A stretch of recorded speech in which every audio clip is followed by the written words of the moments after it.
Hello दोस्तों, हम यहाँ पढ़ेंगे उद्योगों हेतु सरकारी योजनाएं। उद्योगों को बढ़ावा देने के लिए सरकार विभिन्न योजनाएं निकाल रही है, ठीक है। जिसमें नवीन उद्योगों को संरक्षण देने के लिए स्टार्टअप इंडिया जैसे उद्योग जो संरक्षित योजनाएं हैं, तो विभिन्न सरकार के द्वारा प्रयास किए जा रहे हैं कि भारत को एक प्रकार से औद्योगिक देश बनाया जाए या जो उद्योगों का हब बनाया जाए, ठीक है।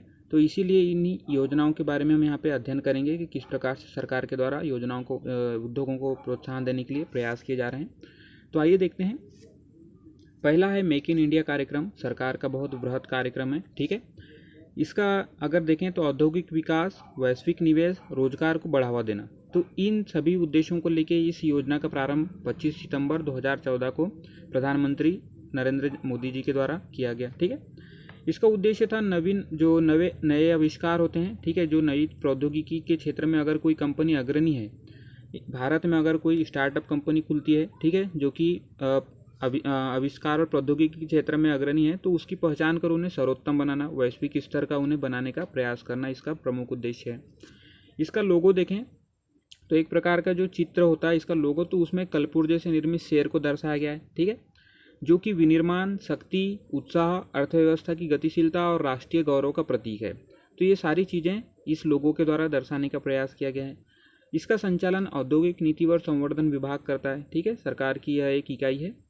इसमें निवेश इंडिया नामक एक संगठन का गठन किया गया है, एक प्रकार का एक विभाग बनाया गया है, जिसमें विदेशी निवेश को आकर्षित करने का इसके द्वारा प्रयास किया जाता है। नेक्स्ट देखते हैं आप स्टार्टअप इंडिया, ठीक है। तो सरकार के द्वारा यह भी एक इनिशिएट प्रारंभ किया गया है स्टार्टअप इंडिया कार्यक्रम करके। तो इसका जो शुरुआत है, प्रारंभ है 15 अगस्त 2015 को। इसे भी प्रधानमंत्री नरेंद्र मोदी ने जब लाल किले के प्राचीर से भाषण दे रहे थे, ठीक है, 15 अगस्त के अवसर पे, अर्थात स्वतंत्रता दिवस के अवसर पे, तभी इस योजना को वहाँ से प्रारंभ किया। इसका जो कार्य है, भारत के युवाओं को उद्यमशीलता का जो भारत के युवाओं के अंदर जो उद्यमशीलता के गुण हैं उन्हें प्रोत्साहित करना, ठीक है। तो स्वयं व्यापार का जो युवाओं का सपना रहता है, तो उस हेतु उसे प्रोत्साहन प्रदान करने के लिए इस योजना को लाया गया।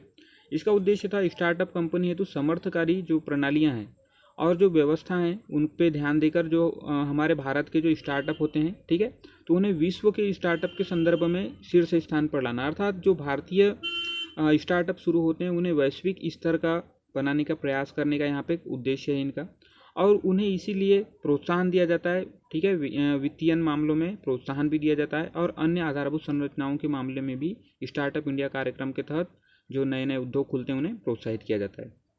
नेक्स्ट देखते हैं स्किल इंडिया प्रोग्राम। इसे 15 जुलाई 2015 को विश्व युवा कौशल दिवस के अवसर पे केंद्रीय विकास उद्यमिता मंत्रालय के द्वारा इसे लॉन्च किया गया, ठीक है। तो इसका प्रारंभ यहीं पे होता है 15 जुलाई 2015 को। इसका लक्ष्य है 2022 तक 40 करोड़ लोगों को कौशल और प्रशिक्षण देना। जैसे कि यहाँ पे हम योजना के नाम से ही अर्थ निकाल सकते हैं स्किल इंडिया, अर्थात लोगों को प्रशिक्षित करना है किसी क्षेत्र में, उन्हें अपने जो पर्टिकुलर किसी कार्य को करते हैं तो उस क्षेत्र में उन्हें इस प्रकार से प्रशिक्षित करना कि वो वैश्विक स्तर पे उस प्रकार का प्रदर्शन कर सकें।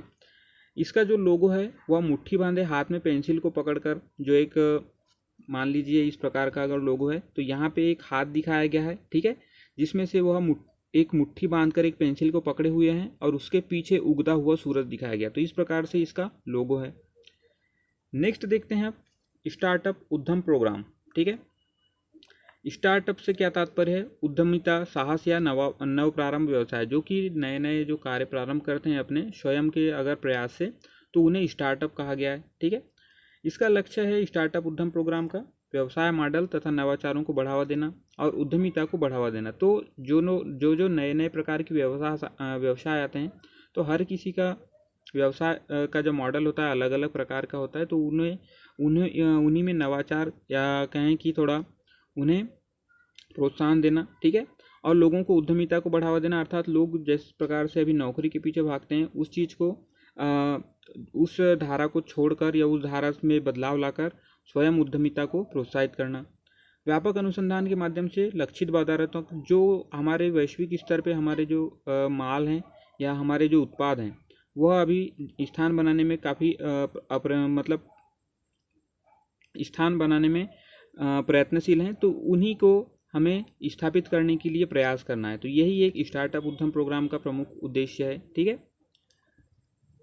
नेक्स्ट देखते हैं उस्ताद योजना। उस्ताद योजना यह केंद्रीय अल्पसंख्यक मंत्री जो कि नजमा हेपतुल्ला 14 मई 2015 को इन्हीं के द्वारा उस्ताद योजना का प्रारंभ किया गया।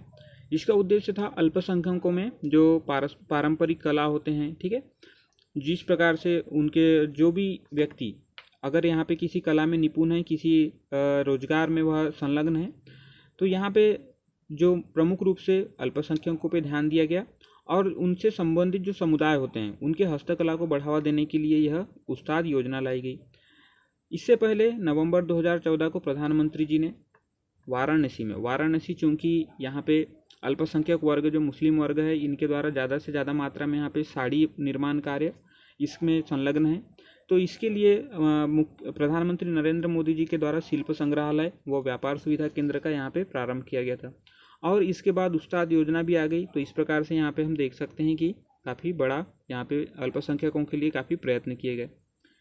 नेक्स्ट देखते हैं जेम त्रयी। जेम से क्या तात्पर्य है, इसे अंग्रेजी के वर्ड JAM इसके द्वारा दर्शाया जाता है। ठीक है, तो जेम का क्या तात्पर्य, जनधन, जे से जनधन, ए से आधार और एम से मोबाइल, अर्थात इन तीनों का जो योग है वह है जेम त्रयी। ठीक है, तो इसका जो प्रमुख उद्देश्य है वित्तीय समावेशन की अवधारणा है, अर्थात सभी वित्तीय समावेशन से क्या तात्पर्य है, जो गरीब तबका होता है भारत में अगर देखें तो वह एक प्रकार से बैंकिंग व्यवस्था से नहीं जुड़ा होता है, तो बैंकिंग व्यवस्था को उन सभी तक पहुंचाने के लिए जो कि गरीब तबका है या जो कि पिछड़ा वर्ग है, तो यही वित्तीय समावेशन कहलाता है।